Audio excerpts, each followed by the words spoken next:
اعوذ باللہ من الشیطان الرجیم بسم اللہ الرحمن الرحیم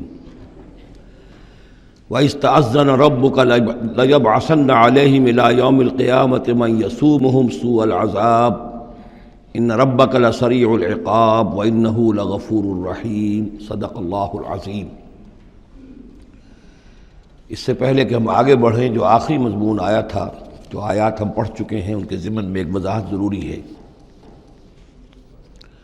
یہ جو ہم نے ابھی دیکھا کہ اس بستی کے لوگ تین قسم کے تین حصوں میں منقسم ہو گئے تھے۔ ایک وہ لوگ جو گناہ میں بڑھے جا رہے تھے، ایک وہ کہ جو خود گناہ تو نہیں کر رہے تھے لیکن روک بھی نہیں رہے تھے، اور ایک وہ کہ جو گناہ سے خود بھی مجتنب تھے اور نہی عن المنکر کا فریضہ آخری وقت تک سر انجام دے رہے تھے۔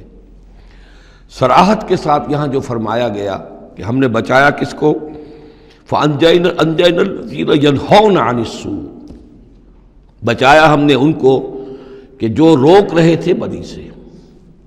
وَأَخَذْنَا الَّذِينَ ظَلَمُوا بِعَذَابٍ بَئِيسٍ، اور ہم نے پکڑ لیا ان لوگوں کو جو گناہ میں ملوث تھے ایک بہت ہی برے عذاب میں ان کے نافرمانی کی وجہ سے۔ اس سے بعض حضرات نے ایک نقطہ نکالنے کی کوشش کی ہے، اور وہ یہ ہے کہ ایک گروہ کے بارے میں صراحت کے ساتھ آ گیا کہ اس کو بچا لیا، وہ لوگ جو نہی عن المنکر کر رہے تھے۔ ایک گروہ جس کے بارے میں صراحت سے کہا گیا کہ اس پر عذاب آیا، وہ ہے جو گناہ میں ملوث تھے۔ گویا کہ درمیانی گروہ جو ہے اس کے بارے میں یہاں سکوت اختیار کیا گیا ہے۔ ان کو ایک طرح سے امید دلائی جا رہی ہے کہ جو لوگ گناہ سے مجتنب رہیں گے، اگر وہ خود گناہ میں ملوث نہیں ہوئے ہیں تو اس عذاب سے کہ دنیا میں آتا ہے اس سے وہ بچا لیے جائیں گے۔ اور یہ بہت بڑی غلط فہمی ہے۔ یہ ایسی ہی بات ہے جیسے کہ میں نے آپ کو بتایا تھا سورہ مائدہ کے پڑھتے ہوئے کہ جو آیت مبارکہ تھی کہ علیکم انفسکم لا یضرکم من ضل اذا اہتدیتم، تو حضرت ابوبکر رضی اللہ تعالیٰ عنہ کو خطبہ ارشاد فرمانا پڑا کہ لوگوں تم اس آیت سے بالکل غلط نتیجہ نکال رہے ہو۔ اس کا یہ مطلب نہیں ہے کہ دعوت اور تبلیغ اور امر بالمعروف اور منکر تمہاری ذمہ داری نہیں ہے، بلکہ مطلب یہ ہے کہ تم اپنا سب کچھ کر لو، زور لگا لو سمجھانے کا، امر بالمعروف کا، نہی عن المنکر کا، پھر بھی اگر کچھ لوگ اڑے رہیں کفر پر اور گناہ پر تو پھر تم پر کوئی وبال نہیں ہے۔ اصل مفہوم یہ ہے، لیکن اس سے انسان جو ہے چاہتا ہے ذمہ داری سے فرار، تو اس کے لیے جہاں کہیں بھی اسے بہانہ ملتا ہے اس قسم کے وہ نقطے تراشتا ہے۔ یہاں یہ سمجھ لیجئے کہ اصل میں نہی عن المنکر نہ کرنا بھی تو جرم ہے۔ فَأَخَذْنَا الَّذِينَ ظَلَمُوا، ظلم جو لوگ ظلم کر رہے تھے، ایک دوہرا ظلم کر رہے تھے کہ گناہ میں ملوث بھی تھے اور اس میں ملوث تھے، اور دوسرے وہ لوگ تھے کہ جو اگرچہ ملوث نہیں تھے لیکن یہ کہ وہ روک نہیں رہے تھے۔ نہ روکنے کا جرم جو ہے یہ تو موجود ہے۔ اگر نہی عن المنکر فرض ہے، اگر یہ ذمہ داری ہے، تو نہ روکنا جو ہے یہ خود اپنی جگہ پر ایک جرم ہے۔ اس کے لیے میں آپ کو اصل میں ایک حدیث سنا دینا چاہتا ہوں، جو حدیث اس معاملے میں سمجھتا ہوں کہ آخری اور نص قطعی کی حیثیت رکھتی ہے۔ اور یہ حدیث جو ہے مولانا اشرف علی تھانوی رحمۃ اللہ علیہ نے خطبات جمعہ جو مرتب کی ہیں ان میں اس حدیث کو شامل کیا ہے، اور یہ حدیث قدسی ہے۔ اوحى اللہ عز وجل الی جبرائیل علیہ الصلاۃ والسلام ان اقلب مدینۃ کذا و کذا باہلھا، اللہ تعالیٰ نے وحی کی حضرت جبرائیل کو کہ فلاں فلاں شہروں کو پل پٹ کر دو، الٹ دو، جیسے کہ عامورہ اور صدوم کے شہروں کے بارے میں حکم آیا۔ قال فقال، حضور فرماتے ہیں اس پر حضرت جبرائیل نے عرض کیا بارگاہ خداوندی میں، رب یا رب ان فیہا عبدک فلانا لم یعصک طرفۃ عین، پروردگار اس میں تو تیرا فلاں بندہ بھی ہے جس نے کبھی پلک جھپکنے جتنی دیر بھی معصیت میں نہیں گزاری، گناہ سے اتنا پاک صاف، نگاہ کا ادھر سے ادھر ہو جانا، اتنا وقت بھی کبھی معصیت میں صرف نہیں کیا، تو کیا اس پر بھی الٹ دوں؟ قال فقال، حضور نے فرمایا، اس پر اللہ تعالیٰ نے ارشاد فرمایا اقلبھا علیہ وعلیہم، الٹو اس بستی کو، پہلے اس پر پھر دوسروں پر۔ وجہ کیا ہے؟ فإن وجہہ لم یتبعر فی ساعۃ قط، اس کے چہرے کا رنگ میری غیرت کی وجہ سے کبھی متغیر نہیں ہوا۔ یہ خود تو گناہ سے بچا رہا لیکن گناہ پھیلتے رہے، شریعت کی دھجیاں بکھرتی رہیں، اللہ تعالیٰ کے احکام کا مذاق اڑایا جاتا رہا، اور یہ اپنے دھندے میں لگا رہا، کاروبار میں لگا رہا، یا اپنے نوافل میں لگا رہا، مراقبوں میں لگا رہا، ذکر اذکار میں لگا رہا، تو یہ دوسروں سے بڑھ کر مجرم ہے۔ اقلبھا علیہ، اقلبھا علیہ وعلیہم، الٹو اس بستی کو، پہلے اس پر پھر دوسروں پر، فإن وجہہ لم یتبعر فی ساعۃ قط۔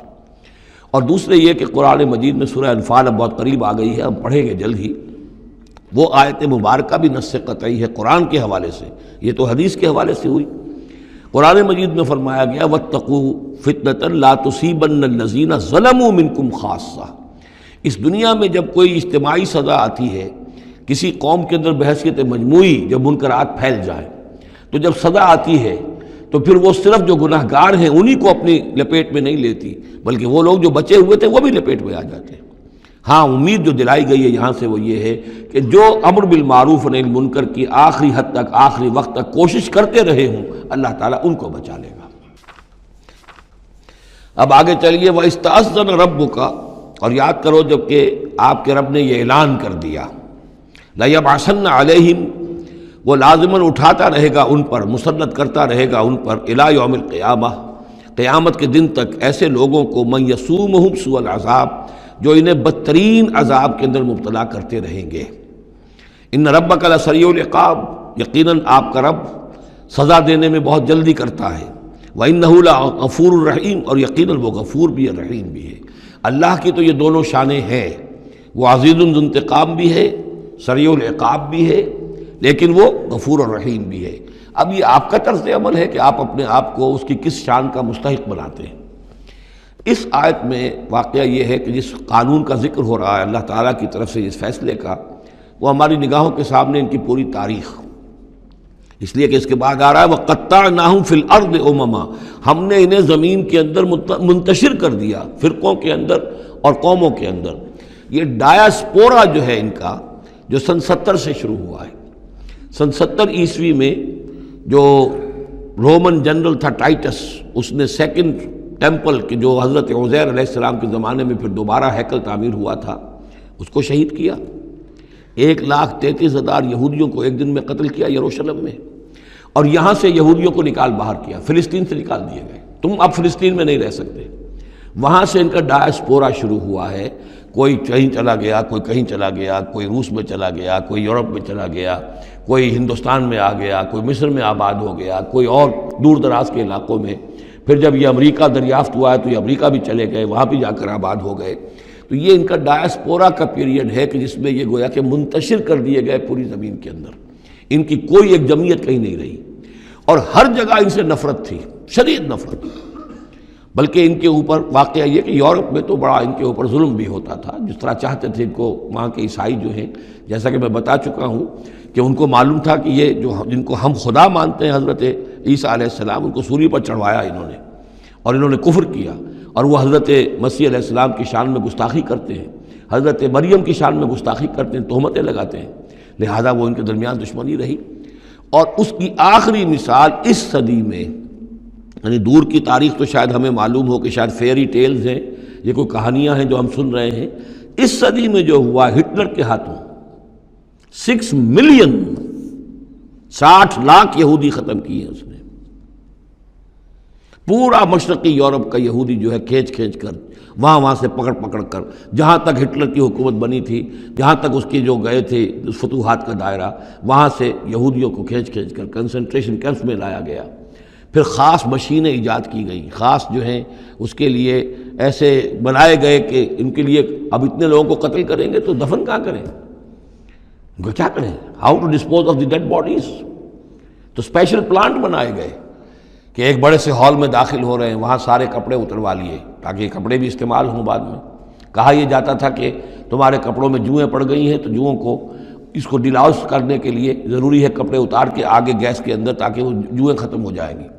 پھر ان کے بال اتروا لیتے تھے، عورتوں کے بال بھی شیو کر لیے، مردوں کے بھی، ان بالوں سے قالین بنائے انہوں نے جو نازیوں نے اپنے دفتروں میں بچھائے، ہیومن ہیئر کے قالین۔ پھر ان کو لے جا کر ایک گیس چیمبر کے اندر کے سب مر گئے۔ پھر اب وہ بڑے بڑے پٹے جیسے چلتے ہیں مشینیں، بڑے بڑی فیکٹریز کے اندر وہ پٹوں کے اوپر لاشیں چل رہی ہیں، پھر ان کا چورا ہو رہا ہے، جیسے کہ کہیں جو ہے وہ گھاس کاٹا جا رہا ہو یا کوئی اور چارہ جو ہے وہ کترا جا رہا ہو۔ پھر کسی خاص قسم کے کیمیکلز کے اندر ان کو تحلیل کیا کہ آخر میں کیا نکل رہا ہے، نہ کسی گوشت کا پتہ، نہ خون کا پتہ، نہ ہڈی کا پتہ، کسی شے کا پتہ نہیں، ایک بدبودار سیاہ رنگ کا مائع باہر نکل رہا ہے، اور اسے وہ لے گئے اپنے کھیتوں میں اور اسے بنا لیا کھاد۔ یہ کام اس صدی میں ہوا ہے، ہولوکاسٹ۔ اس میں زیادہ سے زیادہ یہ کہتے ہیں کہ یہ کوئی مبالغہ ہے 60 لاکھ کا، 40 لاکھ، تو 40 لاکھ بھی تو کم نہیں ہوتے، 40 لاکھ افراد کا اس طرح ختم ہو جانا۔ استأذن ربک لیبعثن علیہم الی یوم القیامہ، ان کا آخری وقت تو اب آنے والا ہے، وہ زیادہ دور نہیں ہے، لیکن اس سے پہلے جیسے شمع بجھنے سے پہلے بھڑکتی ہے، لہذا وہ ایک بھڑک ہے اس کی کہ جو یہودیوں کی ہے، اسرائیل ہے، ان کی طاقت ہے، ان کی قوت ہے، عربوں پر وہ چھائے ہوئے ہیں، اور واقعہ یہ ہے کہ مسلمان جس عذاب کے مستحق ہو چکے ہیں، اور ان میں سے عرب چونکہ ہمارے ہاں اونچے درجے کے، اس اعتبار سے امت کے اندر ان کا مقام اونچا درجے کا ہے کہ حضور عرب تھے، انہی کی زبان میں اللہ کی کتاب ہے، اور ان کی جو اللہ تعالیٰ کے دین کی طرف سے جو انہوں نے پیٹھ پھیری ہے، لہذا اس کی جو سزا انہیں مل رہی ہے وہ یہ ہے کہ ایک مغضوب علیہم قوم کے ہاتھوں ان کی تذلیل ہو رہی ہے، ان کے سامنے جھکنا پڑ رہا ہے۔ جن کے ساتھ کسی ایک کمرے میں کبھی بیٹھتے نہیں تھے، اب ان کے ساتھ گفت و شنید جو ہے اور ان کے ساتھ بغل گیر ہونے کی نوبت جو ہے وہ آئی ہے۔ اور ابھی جو کچھ ہونا ہے وہ خیر دوسری بات ہے، میں اس میں نہیں جانا چاہتا، وہ آخری وقت بھی آئے گا، پھر جو ہے حضرت مسیح علیہ السلام بھی نازل ہوں گے، اور وہی چونکہ ان کی طرف رسول تھے، رسول اللہ بنی اسرائیل، تو آخری وہ عذاب ہلاکت کہ جو باقی 6 قوموں کا تو آ چکا، حضرت نوح علیہ السلام، حضرت نوح کے سامنے بیٹا جو ہے وہ غرق ہوا کہ نہیں ہوا، حضرت ہود، حضرت صالح، ان سب کے سامنے جو ہے ان کی قومیں ہلاک ہوئیں، تو اب حضرت مسیح کو اٹھا لیا گیا تھا، وہی آئیں گے اور انہی کے ہاتھوں یہ اپنے کیفر کردار کو پہنچیں گے اور ان کا ایک ایک بچہ ختم ہوگا، لیکن اس سے پہلے ان کے ہاتھوں مسلمانوں پر اللہ کے عذاب کے بڑے کوڑے برسیں گے۔ To add insult to injury, کہ ایک یہودی قوم کے ہاتھوں، مغضوب علیہم قوم کے ہاتھوں پٹائی ہوگی، اور جو ہو رہی ہے، لیکن یہ کہ ابھی شدید تر صورت میں اس کا شروع ہونے والا ہے معاملہ۔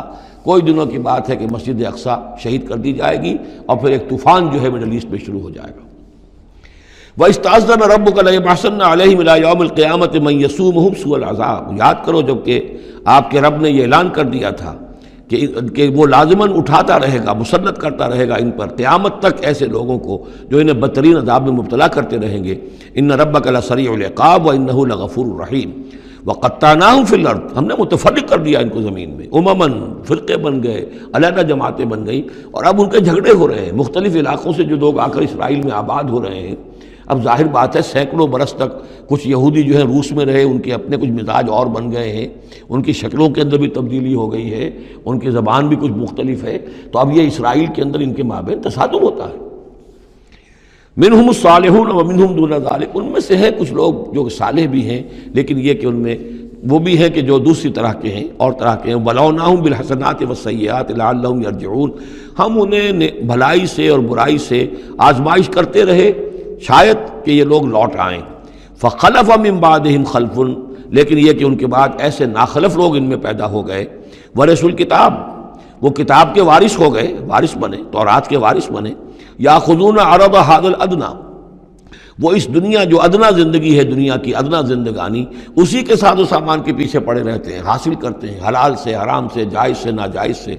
وَيَقُولُونَ سَيُغْفَرُ لَنَا، اور کہتے ہیں ہمیں تو بخش دیا جائے گا، ہم ابراہیم کی نسل سے ہیں، اسرائیل کی اولاد ہیں، we are the chosen people of the Lord, سَيُغْفَرُ لَنَا، ہمیں بخش دیا جائے گا۔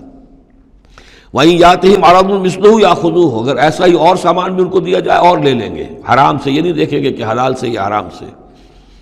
الم یؤخذ علیہم میثاق الکتاب، کیا ان سے کتاب کا عہد نہیں لیا گیا تھا؟ جب تورات دی گئی تھی تو عہد لیا گیا تھا، اللہ یقول علی اللہ الا الحق، کہ نہیں منسوب کریں گے اللہ کی طرف کوئی بات مگر حق، ودرسوا ما فیہ، اور انہوں نے پڑھا اس کو جو کچھ کہ اس میں تھا، والدار الآخرۃ خیر للذین یتقون، اور یقیناً آخرت کا گھر، پچھلا گھر تو بہتر ہے انہی لوگوں کے لیے جنہوں نے تقوی کی روش اختیار کی، فلا تعقلون، تو کیا تم عقل سے کام نہیں لیتے؟ والذین یمسکون بالکتاب واقاموا الصلاۃ، اور رہے وہ لوگ کہ جو کتاب کو مضبوطی کے ساتھ جنہوں نے تھاما، تمسک کیا کتاب کے ساتھ، اور اقاموا الصلاۃ، نماز قائم کی۔ انا لا نضیع اجر المصلحین، ایسے مصلحین کا اجر ہم ضائع نہیں کریں گے۔ بات ہے کہ کوئی نہ کوئی لوگ تو ان کے اندر اچھے رہے، آخری وقت تک بھی رہے۔ وَإِذْ نَتَقْنَا الْجَبَلَ فَوْقَهُمْ، اور یاد کرو جب کہ ہم نے پہاڑ کو ان کے اوپر اٹھا دیا تھا، كَأَنَّهُ ذُلَّةٌ، ایسے ہو گیا تھا جیسے سائبان ہو، وَظَنُّوا أَنَّهُ واقع بِهِمْ، اور انہیں یقین ہو گیا تھا کہ ابھی ہم پر گرا کہ گرا، خُذُوا مَا آتَيْنَاكُمْ بِقُوَّةٍ، اور ہم نے اس وقت کہا تھا کہ تھامو اس کو مضبوطی کے ساتھ جو ہم نے تمہیں دیا ہے، اس کتاب کو مضبوطی سے تھامو، اس کو پوری قوت کے ساتھ اپنی اس کا تمسک کرو، وَاذْكُرُوا مَا فِيهِ لَعَلَّكُمْ تَتَّقُونَ، اور جو کچھ اس میں ہے اس کو یاد رکھو، مستحضر رکھو، تاکہ تم بچتے رہو اور تمہارے اندر تقویٰ کی روش پیدا ہو جائے۔ وَإِذْ أَخَذَ رَبُّكَ مِن بَنِي آدَمَ مِن ظُهُورِهِمْ ذُرِّيَّتَهُمْ، اور یاد کرو جب کہ نکالے اللہ نے، آپ کے رب نے، تمام بنی آدم کی پیٹھوں سے ان کی نسل کو۔ اب یہ کہ یہ اصل میں تو معاملہ ہو رہا ہے عالم الارواح میں، جبکہ ابھی جسد پیدا ہی نہیں ہوئے تھے، لیکن دو ہی شکلیں ہو سکتی تھی، یا تو لوگوں کو یہ ساری بات پہلے بتائی گئی ہوتی، عالم ارواح ہے، پہلی تخلیق یہ ہے، دوسری تخلیق یہ ہے، عالم ارواح میں یہ قول و قرار دیا گیا۔ عرب کے جو اولین مخاطب تھے حضور صلی اللہ علیہ وسلم کے اور قرآن کے، چونکہ ان کے لیے یہ چیزیں ان کی اس وقت کی استعداد کے اعتبار سے بھاری تھیں، قرآن مجید نے عام فہم الفاظ استعمال کیے۔ جب ہم نے نسل آدم کی تمام ان کی پیٹھوں سے ذریت کو نکال لیا، یعنی یہ کہ جتنے بھی انسان آنے والے تھے دنیا میں، ان سب کی ارواح جو ہیں وہ وہاں موجود تھیں۔ وَإِذْ أَخَذَ رَبُّكَ مِن بَنِي آدَمَ مِن ظُهُورِهِمْ ذُرِّيَّتَهُمْ وَأَشْهَدَهُمْ عَلَىٰ أَنفُسِهِمْ، اور ان کو گواہ بنایا اپنے اوپر، اچھی طرح سوچ سمجھ کر۔ اقرار جو ہوتا ہے جس کو ہم کہتے ہیں میں بقائمی ہوش و حواس یہ اقرار کر رہا ہوں، تو پوری طرح ہوش و حواس میں سیلف کانشسنس، یہ میں آپ کو بتا چکا ہوں، ہمارے اندر جو سیلف کانشسنس ہے، خود شعوری، وہ ہے ہی ہماری روح کی بنیاد پر۔ حیوانات میں بھی شعور تو ہے، کانشسنس تو ہے، سیلف کانشسنس نہیں ہے، خود شعوری نہیں ہے۔ تو یہ خود شعوری کا منبع جو ہے در حقیقت وہ روح ہے۔ تو وہ ارواح موجود تھی، انہیں اپنی ذات کا شعور تھا۔ اشہدہم علی انفسہم، انہیں اپنی ذات کے اوپر خود گواہ بنا کر پھر سوال کیا، الستو بربکم، کیا میں تمہارا رب نہیں ہوں، تمہارا مالک، تمہارا آقا؟ قالوا بلا، وہ کہیں گے کیوں نہیں، شہیدنا، ہم اس پر اقرار کرتے ہیں، ہم گواہ ہیں۔ اب یہاں نوٹ کیجئے، جیسے کہ اس سے پہلے آیا تھا سورہ مائدہ میں کہ اہل کتاب تمہارے پاس ہمارا بشیر اور نذیر آ گیا، مبادا تم یہ کہو کہ ہمارے پاس کوئی بشیر اور نذیر نہیں آیا۔ وہ گویا کہ اتمام حجت تھی اہل کتاب پر۔ سورہ انعام میں آ چکا ہے کہ مبادا تم یہ کہو کہ کتابیں تو دی گئی تھیں ہم سے پہلے دو گروہوں کو، ہم تو جانتے نہیں تھے، عبرانی زبان کی کتاب نہیں پڑھتے تھے، وہ اتمام حجت تھا بنی اسماعیل پر کہ اب تمہارے اندر ہم نے اپنا ایک رسول بھیج دیا صلی اللہ علیہ وسلم، یہ کتاب آ گئی ہے۔ اب تم یہ نہیں کہہ سکتے کہ وہ تو ہم سے پہلے دو گروہوں پر نازل کی گئی تھی، ہاں اگر ہم پر کہیں نازل کی گئی ہوتی تو ہم ان دونوں سے بڑھ کر بہت زیادہ جو ہے اس سے فائدہ اٹھاتے اور حق پر ہوتے۔ اب یہ جو گواہی ہے یہ آ رہی ہے پوری نوع انسانی، جس کے حوالے سے میں نے آپ کو بتایا تھا کہ وہ عہد کہ جو ہر روح انسانی اللہ کے ساتھ کر کے آئی ہے، کوئی نبی نہ آتا، کوئی کتاب نہ آتی، تب بھی یہ عہد بنیاد ہے مواخذہ اخروی کی، محاسبہ، accountability, the grand accountability of the day of judgment, اس کا بیسس جو ہے وہ یہ ہے، بنیادی بات یہ ہے، بنیادی حجت یہ ہے۔ نبوت سے، کتابوں سے، وحی سے، یہ تو اتمام حجت ہوا ہے، اضافی شے ہے۔ اللہ نے امتحان کو اور آسان کر دیا نوع انسانی کے لیے، لیکن بنیادی حجت جس کی بنا پر ہر انسان رسپانسبل ہے، اکاؤنٹیبل ہے، وہ یہ عہد ہے۔ ان تقولوا یوم القیامت انا کنا عن ھذا غافلین، مبادا تم کہو قیامت کے دن کہ ہم تو اس سے غافل تھے۔ او تقولوا انما اشرک آباؤنا من قبل، یا تم یہ کہو، یہ پلی لے لو کہ ہمارے آباء و اجداد تھے، انہوں نے شرک کیا تھا، وَكُنَّا ذُرِّيَّةً مِّن بَعْدِهِمْ، ہم ان کے بعد ان کی نسل میں سے تھے، ہم ان کے راستے پر چلتے رہے، لہذا اصل جرم تو ان کا ہے، ہمارا نہیں۔ أَفَتُهْلِكُنَا بِمَا فَعَلَ الْمُبْطِلُونَ، تو کیا پروردگار تو ہمیں ہلاک کرے گا ان لوگوں کے فعل کی وجہ سے کہ جنہوں نے یہ باطل ایجاد کیا تھا؟ ایجاد تو انہوں نے کیا تھا، ہم تو موجد نہیں ہیں، ہم تو ان کے مقلد تھے، متبع تھے۔ وَكَذَلِكَ نُفَصِّلُ الْآيَاتِ وَلَعَلَّهُمْ يَرْجِعُونَ، اور اسی طریقے سے ہم اپنی آیات کو تفصیل سے بیان کر دیتے ہیں تاکہ وہ لوٹیں، شاید کہ وہ لوٹیں، سوچیں، غور کریں، رجوع کریں۔ اب ایک واقعہ آ رہا ہے ایک شخصیت کا، اور اس کی تمثیل کے پیرائے میں، ویسے تو یہ واقعہ ہے، یہ صرف کوئی تشبیہ نہیں ہے، لیکن یہ کہ اس کو تمثیلاً لائے ہیں۔ افراد اور اقوام کا کوئی معاملہ ایسا بھی ہوتا ہے کہ کسی قوم کو یا کسی فرد کو اللہ نے کوئی بہت اونچا مقام دیا ہو، بہت اس پر اکرام فرمایا ہو، بہت انعام کیا ہو، لیکن پھر یہ کہ وہ اپنی کسی ایک ہی خباثت کی وجہ سے اور کسی ایک بڑی غلطی جو ہے گراوٹ کی وجہ سے وہ اپنی تمام ان فضیلتوں سے محروم ہو جائے اور بالکل شیطان کا چیلا بن کر رہ جائے۔ وَاتْلُ عَلَيْهِمْ نَبَأَ الَّذِي آتَيْنَاهُ آيَاتِنَا، یہ بلعام بن باورہ اس کی تفصیل جو ہے تورات میں ہے۔ یہ ایک اسرائیلی تھا، بہت نیک، عابد، زاہد، عالم، تورات کا بہت بڑا عالم، عابد اور زاہد، اور لوگ جو ہیں اس کی بہت عزت کرتے تھے، احترام کرتے تھے، اولیاء اللہ میں سے تھا۔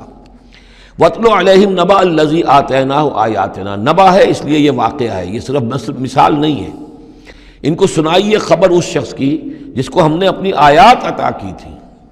اس سے میں یہ مفہوم لیتا ہوں کہ صاحب کرامت بزرگ تھا، یعنی جو آیات جو ہیں یہاں پر خاص طور پر کرامت کے لیے آ رہا ہے۔ فَانْسَلَخَ مِنْهَا، وہ اس میں سے نکل بھاگا۔ فَأَتْبَعَهُ الشَّيْطَانُ، تو شیطان اس کے پیچھے لگ گیا۔ یہاں بھی ایک نکتہ بہت اہم ہے، پہلے انسان خود غلطی کرتا ہے، شیطان مجبور نہیں کر سکتا کسی کو غلطی پر۔ ان عبادی لیس لک علیہم سلطان، کوئی اختیار کسی بندے پر شیطان کو حاصل نہیں ہے۔ غلطی خود کرے گا، اب شیطان جو ہے اس کا پیچھا کرے گا، اور اب اس کو، جس کو ہم کہتے ہیں ہمارے پنجاب میں یہ کہا جاتا ہے برے کو گھر تک پہنچا کے رہنا، کہ اب یہ کہ اسے کہیں راستے میں چھوڑے گا نہیں بلکہ آخری برائی کی آخری منزل تک پہنچائے گا۔ وَاتْلُ عَلَيْهِمْ نَبَأَ الَّذِي آتَيْنَاهُ آيَاتِنَا فَانْسَلَخَ مِنْهَا فَأَتْبَعَهُ الشَّيْطَانُ فَكَانَ مِنَ الْغَاوِينَ، تو وہ ہو گیا گمراہوں میں۔ وَلَوْ شِئْنَا لَرَفَعْنَاهُ بِهَا، ہم چاہتے تو اسے ان آیات اور جو بھی اس کے پاس علم تھا اس کے ذریعے سے ہم اسے اور بلند کرتے اور اونچا مقام دیتے۔ وَلَكِنَّهُ أَخْلَدَ إِلَى الْأَرْضِ، مگر وہ تو زمین کی طرف دھنستا چلا گیا۔ یہ زمین کی طرف دھنسنا کیا ہے؟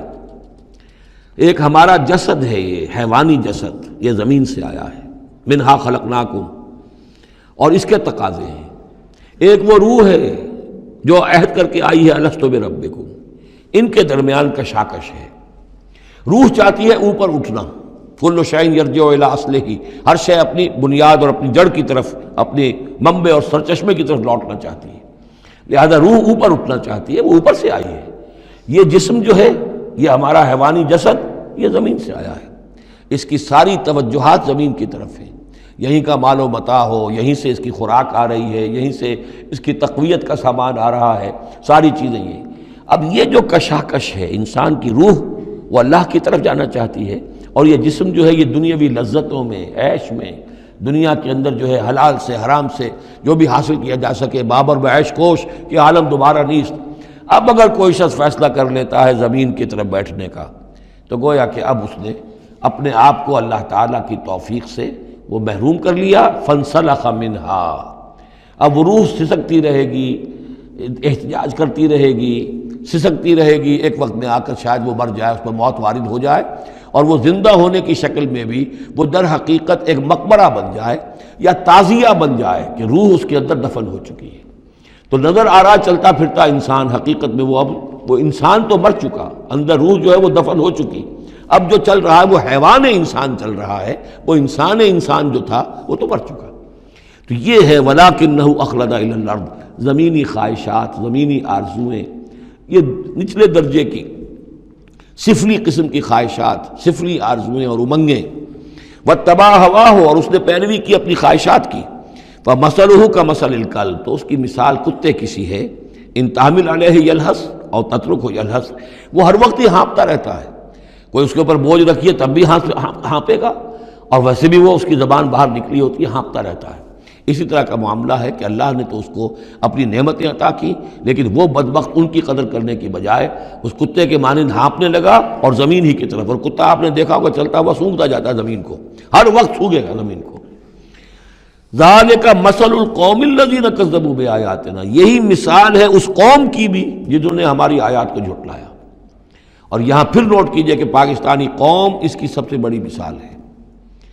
پاکستان کا بن جانا معجزہ تھا، کسی حساب کتاب میں آنے والی شے نہیں۔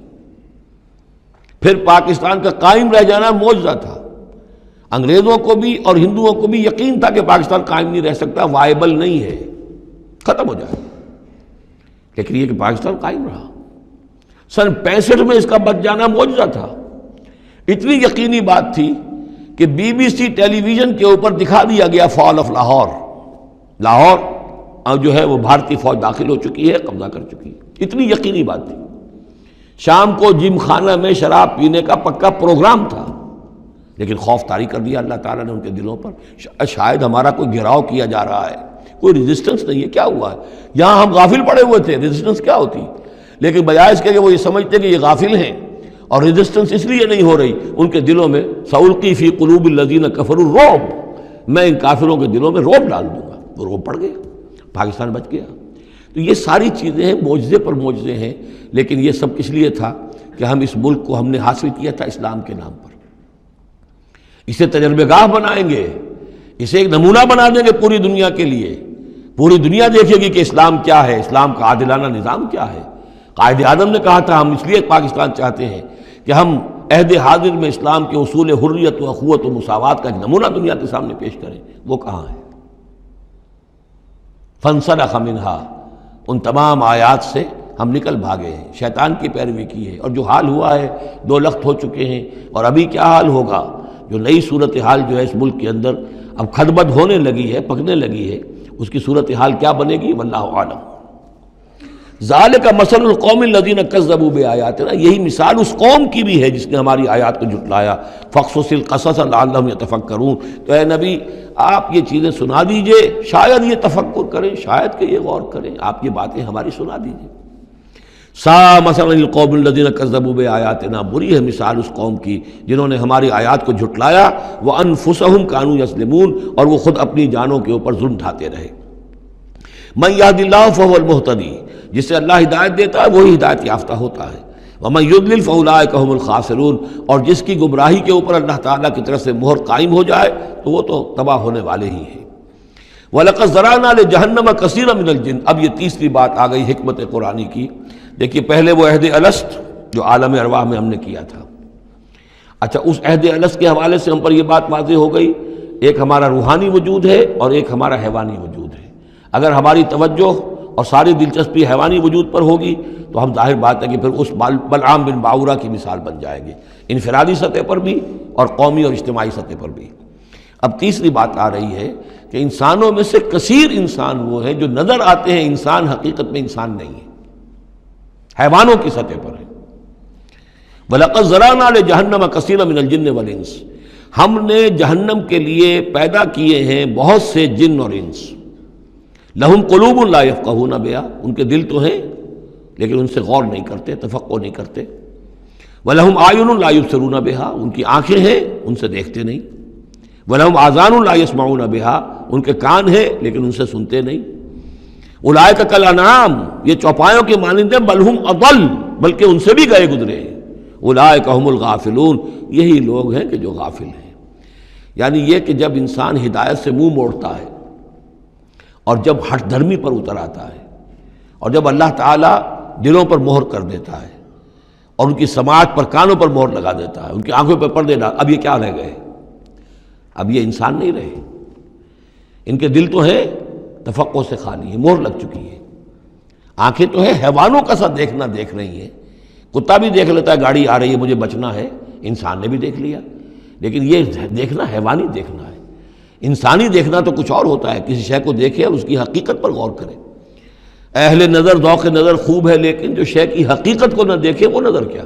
لیکن یہ انسانی دیکھنا جو ہے، دیدن دیگر آموز شنیدن دیگر آموز، وہ دوسری قسم کا دیکھنا سیکھو، دوسری قسم کا سننا سیکھو۔